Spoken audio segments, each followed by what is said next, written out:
जय श्री राम भक्तों। आज के इस वीडियो में हम आपको बताएंगे क्योंकि कभी कभी एक पुरानी याद हमें जिंदगी का सबसे बड़ा सबक दे जाती है।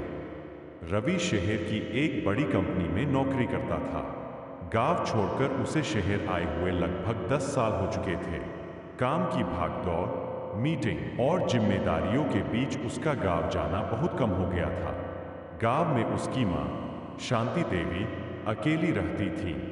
वह हर रोज बेटे के फोन का इंतजार करती। जब भी रवि का फोन आता, उनकी खुशी का ठिकाना नहीं रहता। बेटा, खाना समय पर खा लिया करो, माँ हमेशा यही कहती। रवि हंसकर जवाब देता, हाँ माँ, आप चिंता मत किया करो। लेकिन धीरे धीरे फोन कम होने लगे।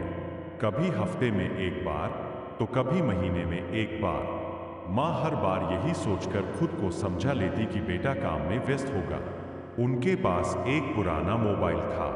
उसी में रवि की बचपन की तस्वीरें, उसके भेजे हुए कुछ संदेश और कई छोटी छोटी यादें सुरक्षित थीं। जब भी उन्हें बेटे की याद आती, वह मोबाइल खोलकर उसकी तस्वीरें देख लिया करती। एक दिन पड़ोसियों ने रवि को खबर दी कि उसकी मां की तबीयत बहुत खराब है। रवि तुरंत गांव पहुंचा, लेकिन तब तक बहुत देर हो चुकी थी। मां उसे छोड़कर जा चुकी थी। अंतिम संस्कार के बाद रवि कुछ दिन गांव में रुका, फिर काम की मजबूरी बताकर वापस शहर लौट आया। समय बीतता गया।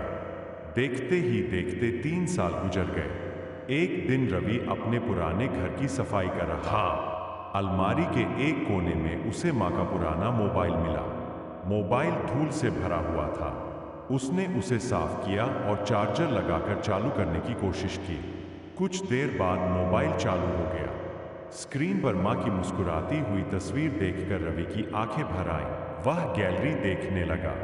उसमें उसकी बचपन की तस्वीरें थीं। स्कूल का पहला दिन, जन्मदिन, खेतों में खेलते हुए पल और परिवार के साथ बिताई हुई यादें। फिर उसकी नजर रिकॉर्डिंग नाम के एक फोल्डर पर पड़ी। उसने फोल्डर खोला। उसमें एक वॉइस रिकॉर्डिंग थी, जिसका नाम था मेरे बेटे रवि के लिए। कांपते हाथों से उसने रिकॉर्डिंग चलाई। मां की आवाज सुनाई दी, रवि बेटा, अगर तुम यह सुन रहे हो तो शायद मैं तुम्हारे पास नहीं हूं। मुझे पता है कि तुम काम में बहुत व्यस्त रहते हो। मैंने कभी तुमसे शिकायत नहीं की। मां अपने बच्चों से शिकायत नहीं करती। रवि की आंखों से आंसू बहने लगे।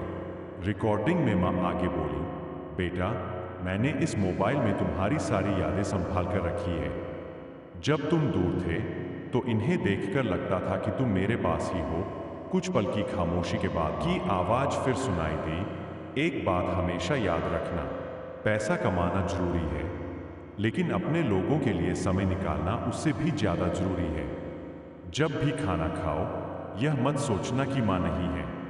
मैं हमेशा तुम्हारी खुशियों में तुम्हारे साथ रहूंगी। रिकॉर्डिंग खत्म हो गई। रवि फूट फूट कर रो पड़ा। उसे याद आया कि कितनी बार मां का फोन आने पर उसने यह कहकर फोन काट दिया था, मां, अभी व्यस्त हूं, बाद में बात करता हूं। लेकिन वह बाद में कभी नहीं आया। उस दिन रवि ने फैसला किया कि वह अब अपने परिवार को समय देगा। उसने उसी शाम अपने पिता, पत्नी और बच्चों के साथ बैठकर खाना खाया। खाने से पहले उसने मां की तस्वीर के सामने हाथ जोड़कर कहा, मां, मुझे माफ कर देना। मैं देर से समझा, लेकिन आपने जो सिखाया है उसे कभी नहीं भूलूंगा। उस दिन रवि को समझ आ गया कि दुनिया की सबसे कीमती चीज पैसा नहीं, बल्कि अपने अपनों के साथ बिताया गया समय होता है। सीख, मां बाप हमेशा हमारे लिए अपना सब कुछ दे देते हैं। इसलिए जब तक वे हमारे साथ हैं, उन्हें समय दें, उनकी बातें सुने और उनसे प्यार जताने में कभी देर न करें। Personne avec les mains jointes cœur rouge vidéo à qui l'agit. हो तो लाइक और सब्सक्राइब जरूर करें। धन्यवाद। और कमेंट में जय श्री राम जरूर लिखें।